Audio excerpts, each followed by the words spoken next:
Reporte 100. Jesús Ramón Díaz Beltrán, militante del PAN, expresidente del PAN en Hermosillo, está con nosotros esta mañana en la mesa de los lunes. Jesús, ¿cómo estás? Buenos días. Muy buenos días, Juan Carlos, a ti y a todo tu auditorio. Víctor Remigio Martínez Cantú, quien fue precandidato del PRI a una diputación local. ¿Haces falta en el Congreso, Remy, Fíjate que no fui precandidato, alcancé la candidatura en su momento, en una elección interna. Esa es otra historia. ¿Y te la hicieron de agua? No, te recordarás que fue una elección muy complicada el 2012 para algunas otras fuerzas que no fueron del PAN aquí en Hermosillo. Fue cuando ganó López Caballero. Fuiste candidato a diputado local. Más bien le ganaste a Pepe Victorín, ¿verdad? En la interna. Sí, esa es toda una historia. Esa es toda una historia. Sí, le mando muchos saludos a Pepe, por cierto. Ya me acordé. A Pepe Victorín. ¿Y quién fue diputado finalmente por ese distrito? El 9, ¿no? Juan Manuel Armenta. Juan Manuel Armenta Montaño. Sí, Juan Manuel Armenta Montaño, de una familia muy conocida aquí en Hermosillo. Su papá yo lo conocí mucho tiempo, casi vecino. Pues yo les propongo a sus partidos políticos que, Mario Campa no milita, pero simpatiza con Morena, que los hagan diputados en la próxima para que haya, personas serias, ¿no? Y pues yo creo que pensantes en el Congreso. Yo creo que harías un buen papel como diputado del PRI, ¿no? Yo no solamente se tiene que tener capacidades y también se tiene que querer participar. Y yo creo que es una parte muy importante de esas características. ¿Sabes qué le apuesto mucho? Yo le apuesto mucho a que personas que nos escuchan, ya sean jóvenes o sean de mayor edad, se animen a participar en la política. Yo creo que muchas personas tienen mucho sentido común para poder resolver problemas complejos que tenemos en la sociedad, y a mí me gustaría ver muchas personas de la sociedad civil, no solamente quienes participan dentro de la política, los respeto muchísimo a los que están en los partidos políticos, pero que también se animen a participar, y a los partidos que los reciban con gusto, ¿no? Con la apertura para el próximo proceso. Bueno, yo les coordino sus campañas. Mujeres y hombres, Y gracias por la promoción. Yo te lo reconozco porque tú siempre nos echas porra afuera y dentro del programa, y te agradezco mucho la reconocimiento. Pero sin duda alguna, ojalá que mucha gente también se anime, de las que no están participando actualmente. Y entrando en el tema de la agenda local, la semana pasada, la propia presidenta municipal dijo que un troll había puesto a debate en las redes sociales que se cancelaran las fiestas del Pitic para que ese recurso se destinara a pavimentación. No sabemos si fue troll o no, pero la realidad es que tuvo miles y miles de compartidos, y muchas personas hicieron suyo ese mensaje pidiendo la cancelación de las fiestas del Pitic, que en lo personal a mí me parece un despropósito. Pero ¿cómo ves cancelar las fiestas por pavimento, Jesús Ramón Díaz? Mira, yo soy una persona que me gusta mucho la música, me gusta mucho el arte, en un mundo donde parece que es una tristeza ver a niños, aquí niños en Hermosillo que se la llevan pegadas a la tablet, a los juegos, ya no ves niños en bicicleta. Parafraseando un poquito a Picasso, decía que la música es la manera en cómo el arte lava el alma del ser humano. Yo sí creo que de una u otra manera no podemos cancelar, hacer un bache para abrir otro en el tema de cultura, ¿no? Yo creo que los que están diciendo esto piensan que las fiestas del Pitic es ir a ver a los grupos grandes como los que vinieron de Iztapalapa, ¿no? Y se olvidan que las fiestas del Pitic son más que eso. Hay exposiciones fotográficas, hay exposiciones de danza, hay un tema de música, donde se les da oportunidad a los nuevos valores, que en Hermosillo, por cierto, tenemos mucho que presumir. Yo creo que la respuesta no es cancelar las fiestas del Pitic. Yo creo que a alguna mente perversa ahí se le ocurrió este tema. No es el debate en el que debemos de entrar los hermosillenses. ¿Sí? ¿Crees que sea una campaña contra la alcaldesa o algo así? Yo creo que es una campaña contra el gobierno municipal, una campaña que no fue bien pensada, vamos a decirlo en términos de agenda política seria, ¿no? Para mí te puedo decir que veo un despropósito de esto, y me llama mucho la atención porque realmente las fiestas del Pitic que se abrieron con los gobiernos del PAN, por allá en el 2000-2003, están siendo un relativo. ¿Y quién es la mano que mece la cuna? Bueno, pues eso sí no sabría decirte, pero evidentemente salió de una publicación, ¿no? Salió de las redes sociales. Lo único que yo te puedo decir es que veo un tinte político que para mí, que me gusta mucho el arte, me o sea, le das la razón a la alcaldesa de que hay sospechosismo. Es lo que yo pienso, yo no te lo puedo dar la razón a la alcaldesa, pero yo te estoy diciendo que viendo los números de presupuesto, por ejemplo, las últimas fiestas del Pitic salieron 20 millones de pesos y solamente 10 puso el ayuntamiento, y 10 fueron o más de 10 con iniciativa privada. Efectivamente, entonces para mí, pues hay un ánimo de hacer ruido con esto. de hacer ruido cuando faltan todavía 4 meses para la celebración del tema. Y cierro con esto, tal pareciera que sí es con un tinte político. ¿Por qué no entrar, por ejemplo, a recortar las fiestas ganaderas, ¿no? Que se maneja mucho más recurso. Pero no hay recurso público ahí, ¿no? Tú me vas a decir, oye, es que no participas, sí, pero hay recursos etiquetados del gobierno federal que se utilizan también para la promoción. De una u otra manera, creo yo que el discurso... sí, el gobierno federal destina recursos para promover la expo ganadera. Sí hay recursos que utilizan para promoción, no mínimos, pero sí los hay. Manda aquí patrullas también. También manda patrullas, hay forma de apoyo público. Hay formas de apoyo público. Pero hay impuestos que cobra el municipio. Muy pocos, porque no cobra grandes espectáculos como si paga, por ejemplo, la Feria de Aguascalientes. O sea, a ver, Mario, no tributa la expo ganadera. No, seguramente sí a nivel federal, pero a nivel local es mínimo lo que tributa. Mientras la Feria de Aguascalientes paga alrededor de 3 a 5 millones de pesos anuales por grandes espectáculos, aquí no tenemos un impuesto local equivalente. Ni por las peleas de gallos ni nada por el estilo. Ahora, me parece más complicado, eso sí, que subsidiemos con 330 millones de pesos al campo sonorense desde el gobierno del estado, que las fiestas del Pitic no son ni el 4% de eso, un impuesto que es regresivo porque cae en los grandes agrotitanes. Además ya vimos que es una institución, la Unión Ganadera, antidemocrática, con prácticas de acarreo. Y además de eso, pues es un subsidio que contamina en una época donde estamos viendo en Australia que tenemos que hacer algo con el calentamiento global. Ponerle ojo a la Unión Ganadera Regional de Sonora es lo que proponen. Sí, entonces, por supuesto, no ha llegado la democracia a la Unión Ganadera, ¿no? Yo creo que es un tema muy, muy, muy presente en la Pero retomando el tema, la alcaldesa llamó ignorante a quien publicó este mensaje, y muchos hermosillenses que lo compartieron a un troll, pero digamos que hicieron suyo el mensaje, se sintieron ofendidos. Bueno, yo no llamaría ignorante a la propuesta, pero sí creo que hay que ponerla en contexto y poner un poco de números sobre la mesa. Mira, yo te doy un poco de contexto político. El Maloro Acosta hundió a Hermosillo en un bache, ¿no? El contrato leonino del alumbrado, venta de terrenos, endeudamiento rampante, donde incluso una calificadora, Moody's, dice que no se ha comprobado a dónde se fue todo ese dinero. Está hablando de la calificadora de más de 100 millones de pesos. Y encima de eso, pues patrocinó esta publicación del sitio Infraganti, que nos humilló a todos como hermosillenses, y las fiestas del Pitic perdieron afluencia y decoro, ¿no? Entonces ahora el reto de la alcaldesa es devolverle dignidad a esas fiestas, la dignidad perdida de esas fiestas. Mira, en el 2016 tenían las fiestas un presupuesto de 20 millones de pesos aproximadamente, y había una afluencia más o menos de 360,000 habitantes. En 2017, un año después, cae el presupuesto a 15 millones de pesos. En 2018 anunciaron, ya con Angelina Muñoz, un recorte del 50% y se fue a 7.5 millones de pesos. Ahí ya iba cayendo la asistencia. En 2019 fue un presupuesto de 12 millones de pesos, que va a ser el actual, otra vez se repite en 2020 más o menos 12 millones de pesos, pero ya estamos hablando de 175,000 habitantes, es decir, más o menos la mitad de los que había en 2016. Las fiestas del Pitic, contrario a lo que se está proponiendo, que no es ni el 10% de lo que se va a pavimentación y bacheo, que son, según el presupuesto, ojo, son 125 millones de pesos para pavimentación y bacheo, que esto puede estar subestimado por varias razones. De entrada, por la situación crítica en la que está el pavimento, y la otra es porque están buscando algún arreglo con la iniciativa privada. Entonces, pudiera ser que no sea ni el 5% ni el 7% de las fiestas del Pitic.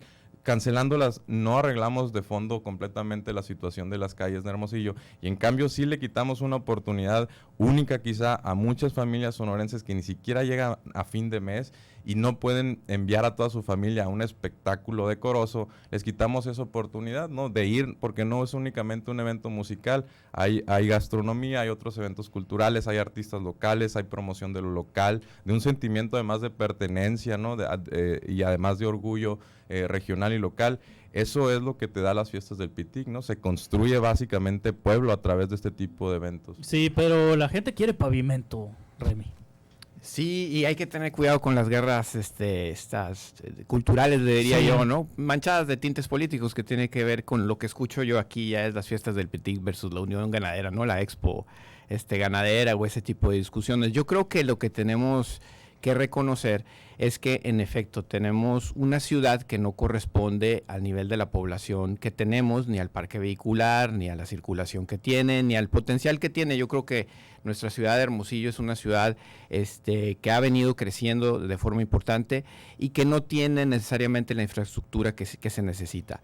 Le buscamos por todos lados, queremos recortar aquí, queremos recortar allá, ya queremos recortar las fiestas del Pitic, y yo creo que no. Si me preguntas a mí el tema de las fiestas del Pitic, al contrario, yo creo que tendríamos que expandir inclusive 2 periodos que tengan que ver con este esparcimiento familiar, cultural, eventos deportivos, caminatas, carreras, etcétera, etcétera, todo lo que la gente de Hermosillo se merece, pero también tenemos que pensar en las cosas de fondo que tienen que ver con el tema de infraestructura. Y yo creo que lo que no hemos encontrado bien a bien es cómo buscar un punto de acercamiento y un tipo de consultas diferentes. Yo me voy a remitir, y yo creo que vale la pena revisarlo. Recientemente en la ciudad de San Diego hubo una consulta especial para saber si ampliaban las vías del trolley, que es un medio de transporte para allá comunitario muy interesante. Pero hicieron una consulta en línea, abierta, donde se ponían los beneficios y los costos de tal medida, donde la gente se inscribía para hacer llegar su opinión con una claridad respecto a lo que esto, ¿no? Tendría que ser con un ejercicio justo, vamos a decir, de toma de decisiones.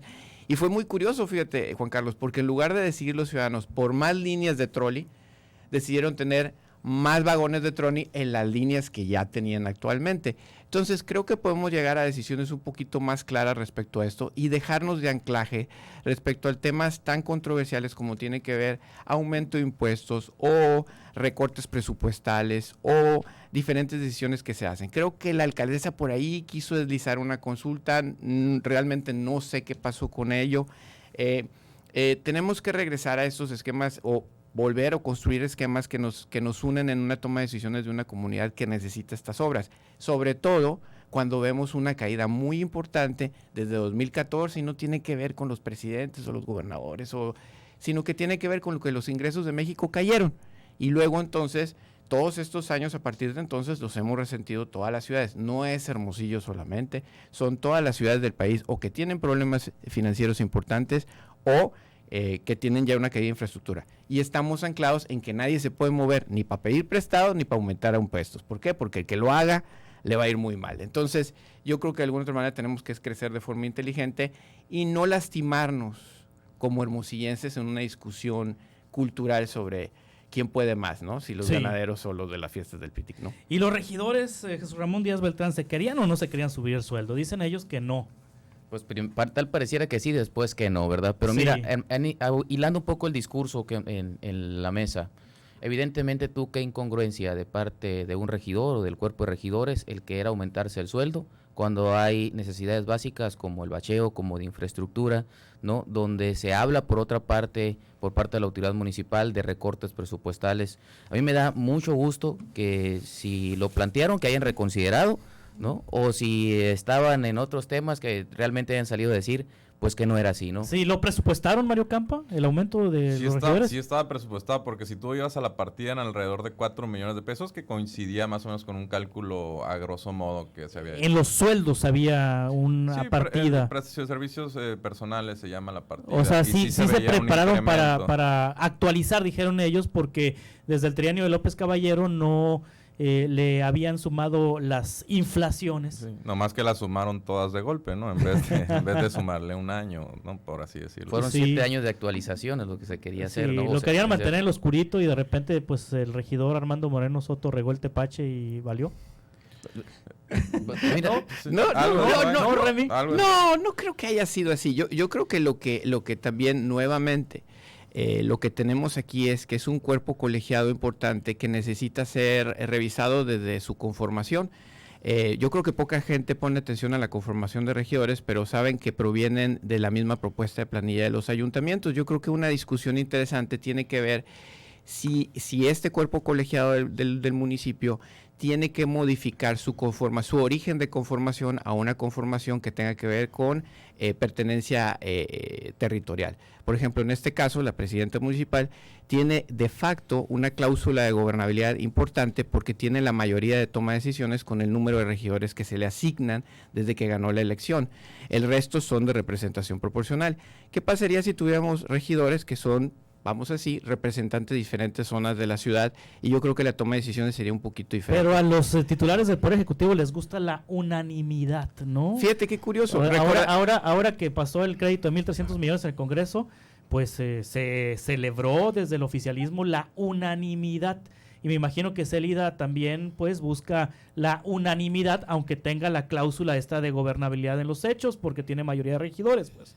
Lo pudiera tener, pero tendría que ser a partir de una negociación donde quién toma qué o qué posiciones toman cada uno de ellos. Yo creo que simplemente hay que darle congruencia al sistema y transparencia a la toma de decisiones, no pasa nada, ¿no? Sí. Oye, pero esta es una de las cosas que a la gente le tiene enfadada. Mira, nomás 30,000 pesos al mes. La mayoría de los hermosillenses lamentablemente desconocemos quiénes son nuestros regidores, ¿no? Desconocemos qué es lo que hacen.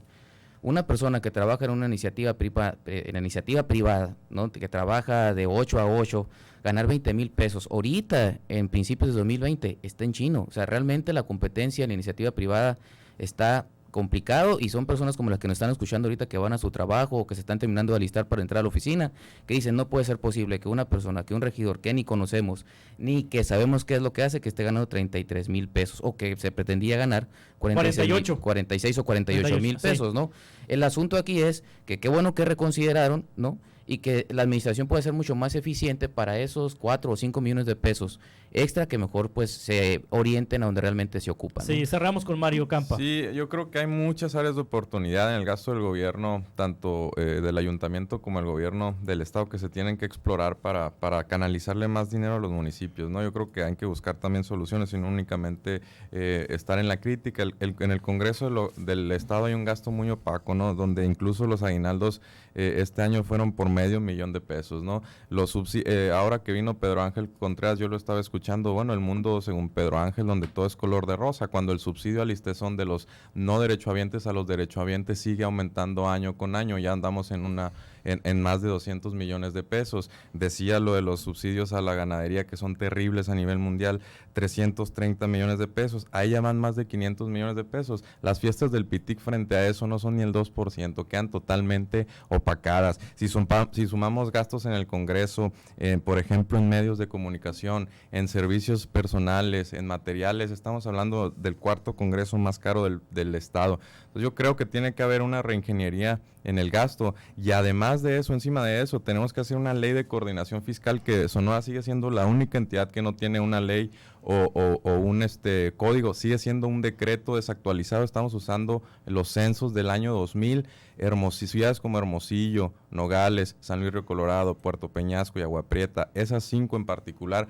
han crecido demográficamente, y debido a que no hemos actualizado la fórmula como sí se cambió a nivel federal en el año 2008, Sonora básicamente le está canalizando menos dinero, menos recurso a lo que deberían estar canalizándose a esos municipios que demográficamente tienen más necesidades. Entonces lo que pasa es que tenemos a muchas personas abandonadas en la periferia. Lo que pasa es que después vemos que hay calles con terrible pavimentación, ¿no? Yo creo que hay que dignificar los servicios públicos, y parte de eso tiene que venir también desde el Congreso, pero también con el secretario de Hacienda Navarro, ¿no? Yo creo que hay mucho trabajo por hacer. Muy bien, gracias por estar con nosotros. Gracias, Víctor Remigio Martínez Cantú. Gracias. Muchas gracias, Juan Carlos. Jesús Ramón Díaz Beltrán y Mario Campa. Gracias. Gracias. Nos vemos el próximo lunes. Reporte 100.